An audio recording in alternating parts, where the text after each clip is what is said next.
Everybody, it's Jennifer from Ferdalump, and today I have a craft tutorial for you on how to make fabric flowers, fabric roses, similar to the one like this. As some of you that follow us on Instagram know, my sister Janet passed away last July, and Janet was a crafter as well, like me, and she was kind of known for making these types of roses, and she would make all kinds of crafts for our family using these types of flowers. This was a little decoration that she made for my house with the roses, and she also made all the women in our family these rings one year that are just with the little flowers. And so I'm making this craft tutorial in memory of my sister Janet, so that's what hers look like. If you remember, last year Lane was a flower girl on my sister's wedding, and I made her this floral crown that matched her flower girl dress, and these are the same types of flowers that I made that we'll be making today to make this crown.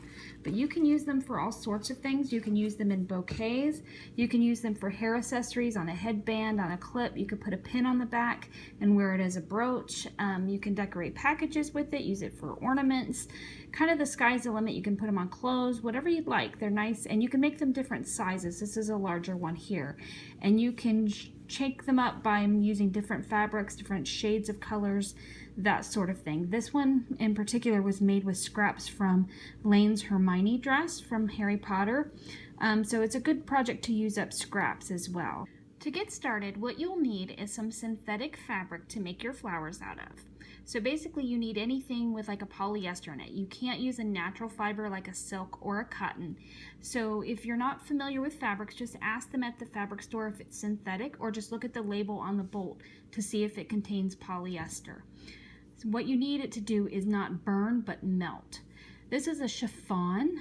This is a poly blend satin, or actually a shantung. This is a satin, crepeback satin. This is an iridescent organza.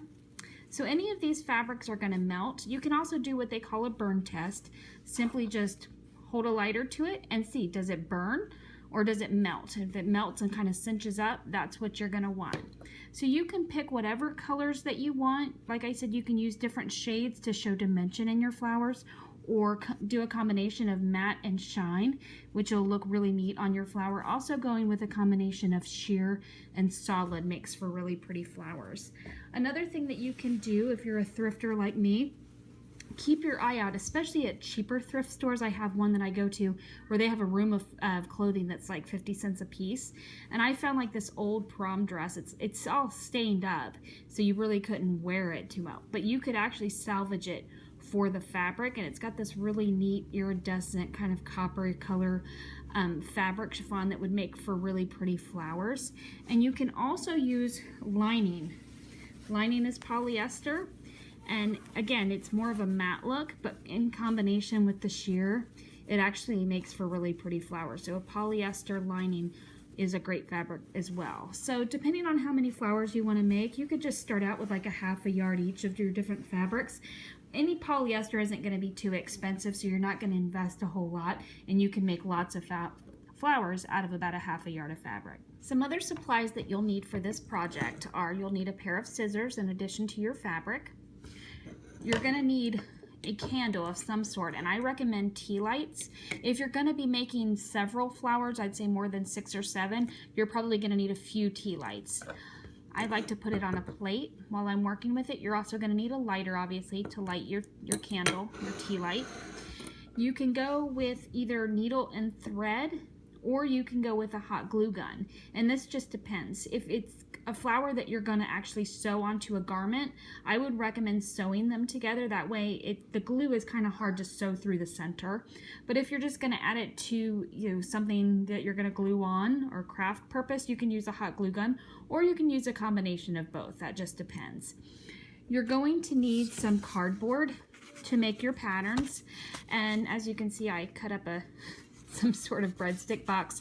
Cereal boxes are great. If you need to go out and buy poster board or whatever, you can. But a good cardboard, recyclable material, just like I said, cereal boxes or something, just to make your pattern. Obviously, you'd probably need a pen to draw your pattern as well. And then depending on what you're going to do with your project after it's all complete, you could have pin backs. You could have a little alligator clips if you're going to make it a hair clip. You could have a headband. I made the crown, the little piece wreath that Lane wore, out of just a coat hanger, and I wrapped it with ribbon and then backed the flowers with felt and attached them to the wreath that way. So the sky's the limit as far as what you want to do. As you saw, my sister made little rings, and so she just got the ring blanks and glued them on with felt. So however you want to use your flowers, you would need that. You're also going to need some felt. You can get it in the same color as whatever flower you're making, so a pink or a blue, whatever color flower. But if you can't find the exact match, you could just go with a neutral, like a beige. It's just going to go on the back of the flower, so it really doesn't show. Again, like what Janet did here, it's just a beige. So it doesn't really matter what it looks like, but you need a felt to go on the back. And then the last thing you would need, and this is optional, is if you want to put a little bit of bling in the middle of your flowers. She used little rhinestones in these. You can also use pearls. And a really great idea that you can also do is if you go to the thrift store, you can find earrings, or it's a great one if you've got mismatched earrings. You can find some really cute earrings for pretty cheap that can go in the center. You can also use buttons, if you can find a neat rhinestone button or a brooch, or if you like the little look of satin ribbons, satin bows, satin little flowers, they can also go in the center. Or you can actually leave it alone and not put anything in the center and leave it more natural, like a flower looking. So that's completely up to you if you want to embellish the center. But if you want to, you need something to go in the center. Okay, to get started, you'll have to make your pattern pieces for your flower. And each flower would have about 4 different sized circles. This one with the largest circle being about 5 inches is for a large flower about this size. And you want to keep in mind that your largest circle is going to be just a little bit bigger than your finished flower. So this 5 inch is going to end up with about a 4.5 inch flower when it's all done, because when you burn it, it's going to cinch up. As you can see, these are not perfect circles, and that's just fine. You don't need them to be perfect. You just want a rough circle shape, because as you burn it, it is going to shrink and shrivel, and it's not going to look exactly like a circle anymore. But what you want them to do, your 4 pieces, are going to descend in diameter by about a 1/2 inch. So you see we've got a 5 inch, a 4.5 inch, a 4 inch, and a 3.5 inch. That would be for a large flower. And then for a smaller flower, your biggest one is probably about 2.5 inches. And then they slowly, as you can see, descend in diameter, roughly by about a 1/2 inch, 1/4 of an inch. You can just eyeball it. Again, you don't have to worry about perfect circles, but each flower is going to contain about 4 different sizes. And then as you're making them, you're going to see my black numbers here. This is roughly how many of each of that circle you'll need for one flower. So you're going to need 1 of the smallest circle, 1 of the next smallest circle, 3 of the second to largest, and 2 of the largest. Now that's just a rough estimate.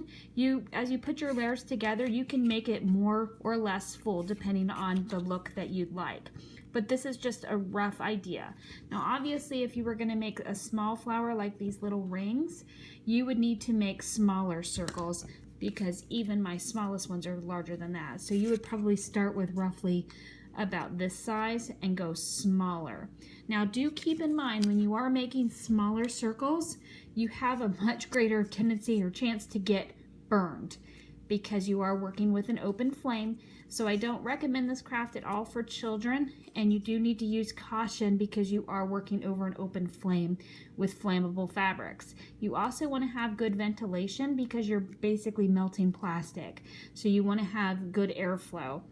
And you might want to take a break from now and again for not breathing this in. It's perfectly safe if you're just making a few flowers, but if you've got an assembly line going, you certainly want to have good ventilation. Okay, as you're cutting your fabric, This is just a scrap, but if you're working with a larger piece of fabric, you obviously want to conserve as much fabric as possible, so you're going to want to put your pieces on the edge. And you can also fold the fabric over multiple times so that you're cutting more than one circle at a time. It's much more easy to work through, make lots of layers at a time. But if you're going to do with different layers and different fabrics, you can cut one at a time. You know, if you've got small little pieces to use, you're using up scraps. And that's totally up to you if you want to take a pen or a marker and draw it around, or if you just kind of want to eyeball it, you certainly can do that. You know, just roughly cut around the circle like this without, as I said, it doesn't have to be perfect. It doesn't have to be a perfect circle at all because you are going to be burning it. So once you've got them all cut out, you're going to end up with circles that look like this. And what you can do is make little stacks of the same size circle as you go, and then you can work like an assembly line.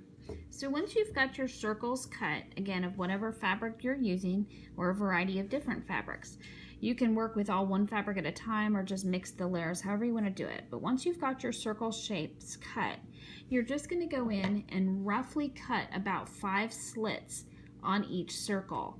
They don't have to be evenly split. You don't have to go in and measure this or anything. You don't want to go completely to the center. You see I'm going in about 3/4 of an inch roughly. You can see what works for you. You don't want to go too shallow though, because you want these to curl up well. So you've cut about 5 slits. If you only cut 4, you cut 6 or whatever, it's not the end of the world. But roughly you're just going to create the petals by making these slits like this, okay? And you would do the exact same thing with the sheer fabric. Again, you don't want to go too deeply into the center. You just want to take it up a little bit from the edge, about 3/4 of an inch roughly.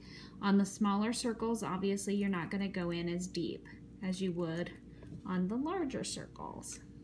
So your next part, you're going to go ahead and light your candle.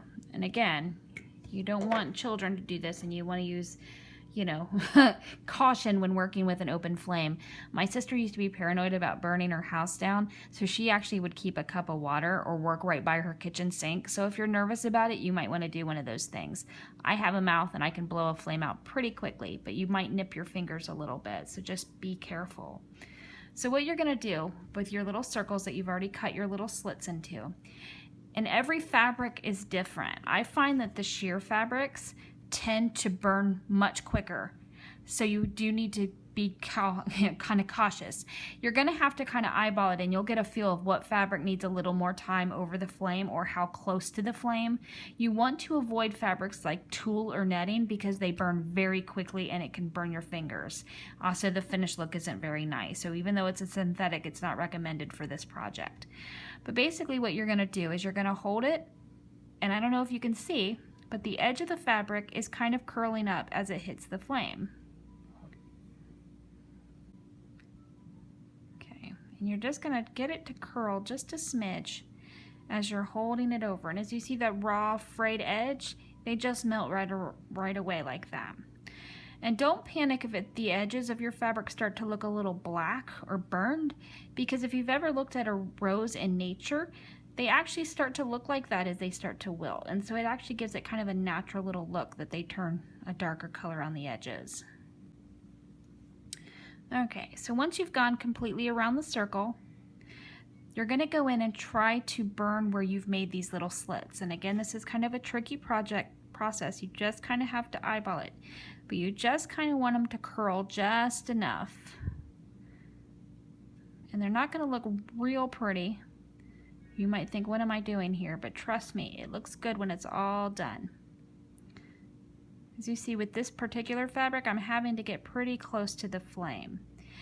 And if you get to the point where it feels like you're holding it right over the flame and it's not really doing anything, you probably need a new tea candle. It's not, you need a new candle. So basically, once you've got it all curled up like this, as I said, it doesn't look super pretty. Your last little bit you're going to do is kind of hold it right in the center, right over the flame until it just pinches up. Sometimes it'll burn so quick you'll get a little hole there. If it does, don't panic. It's not the end of the world. It'll still work. But you just kind of want to cinch it up like a petal like that. So that's what it looks like. I'm going to show you here on a sheer what that process looks like. You see, it also just kind of cinches up and curls. Can you see what it's doing there? How it just kind of bends and twists away from the flame. It just kind of curls right up like a petal. And you just hold it right to the flame. As you see, I'm getting pretty close, but it burns up pretty quick. You don't want to actually touch the flame. You don't want to catch it on fire. But if you do, don't panic. Just blow it out, put some water on it, move right along. But you're just going to get it to curl up. Just like that. Okay?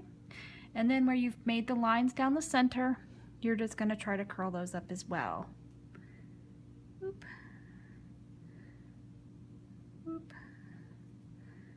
And once you get the hang of these, you can blow right through some petals pretty quickly. As you're learning, you're a little timid over the flame, but then you kind of get used to it. You get used to burning yourself. All right, so once you got that, then I'm going to just do that little divot in the center. As you see, I got a hole there. It's not the big deal. Sometimes you can pinch it back together when it's still hot, but just be careful not to burn yourself. But even if it's got a hole like that, don't worry, it's not the end of the world. And that's how it looks like.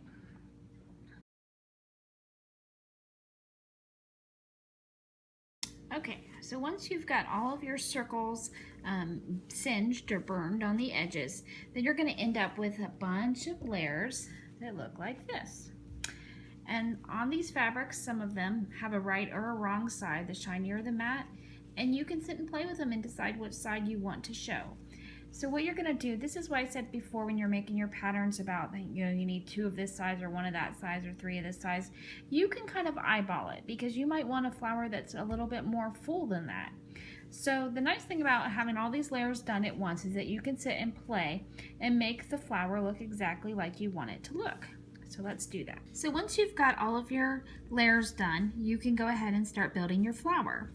And you're going to always start with obviously the biggest circle as your base. If you're doing a mixed medium of solids and sheers, you always want your bottom one to be a solid because it's just a weightier fabric and it's going to be a better base. The exception would be as if you're doing a flower out of all sheers, obviously a sheer would be the bottom.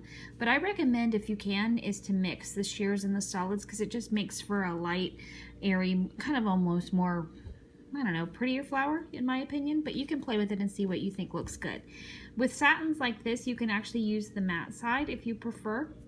It really doesn't matter, so you just, you know, it's just a matter of taste and how you want it to look. And again, you can just eyeball this and go with as many layers as you want that you think looks good. There's no right or wrong. This is your own creation.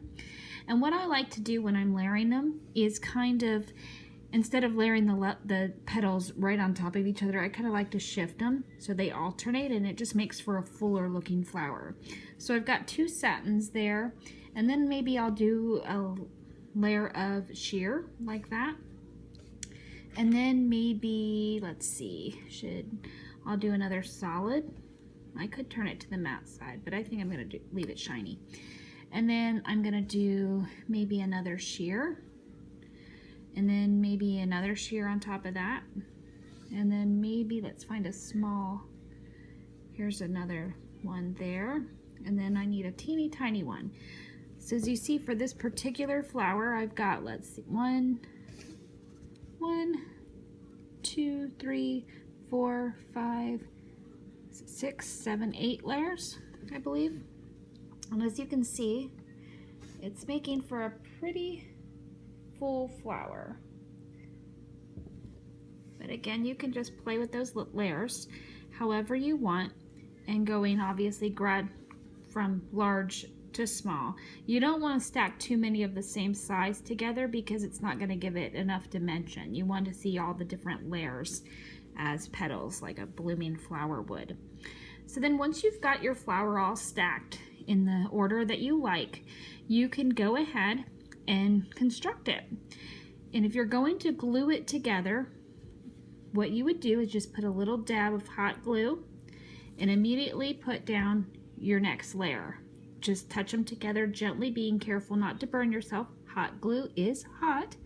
And then once that's dry, put another drop of glue, touch them together. Again, another drop of glue, put them together, and so forth until you're all the way done. You probably want to use a hot glue. A fabric glue probably isn't going to dry fast enough, and the hot glue works really well as long as you just use a little tiny dab of it. Again, if you don't want to do glue and you want to be able to sew this onto a garment, the problem with hot glue is, as you see, you have like 8 dabs of glue, so that can make the center kind of thick with glue. And so you can sew it together as well. You would just use a matching thread and needle and sew right through the center all the layers together at once. You could just put a pin in there to hold it and then sew it together. And this would be the time if you were going to embellish the center with a pearl or rhinestone, a button, an earring, you could sew that on into the center or hot glue it on as well. All right, so after you get it all glued together, you're going to end up with a flower that looks like one of these. So you can see this one's a little bit more full than this one. And then when you can just put a little piece of felt, just glue that onto the back, and that'll give you something to sew into or to glue onto. Like I said, you can use an alligator clip if you want this to be a hair clip. Put that on, or a pin back if you want it to be a brooch. It would be something cute for Mother's Day, or I don't know, a smaller one could just be for everyday wear, whatever you want to do. I, again, made a wreath for Lane for a flower girl out of just making a wire frame that I wrapped with ribbon, and then I had fixed the flowers all the way around. You could put one of these on a headband if you put the piece of felt not fully glued down, and you can slide the headband underneath that and then glue it into place or stitch it into place. Again, you can use these on presents, gifts, or ornaments, or you can embellish ready-made crafts or clothes, whatever you'd like. But you can always add something to the center if you feel like the center looks unfinished or you want to add a little bit of bling. This is just 3 little pearls that I glued into place, but you can use rhinestones or jewelry or whatever just to give it a personalized look. So that's what they look like when they're done. And as you saw, they're pretty easy to make. Just be careful not to burn your fingers. I hope you enjoyed this tutorial. Let me know if you made any flowers. And thank you so much for watching. Have a great day.